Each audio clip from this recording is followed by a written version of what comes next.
Ito yung ating sili na hinarvest ng aking anak. Tuwan-tuwa siya na ginamitan natin ng balat ng buko para lalong tumibay. Ating itataktak.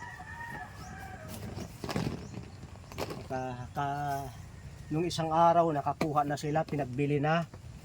Pero yung pala napakarami pa uli.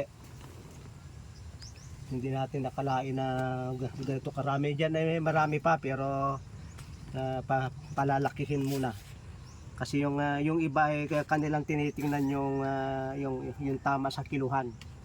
Kapag kayo ay magbi-business ng sili, iniintay ninyo maging ganare.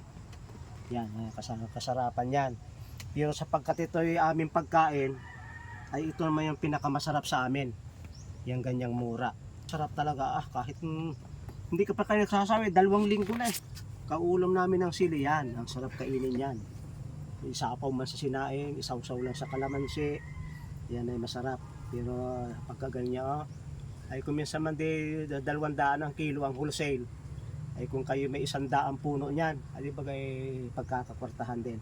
Itong kaligayahan namin na si Mami namimitas, yung aking anak namimitas, katuwaan nila itong aming maliit na garden.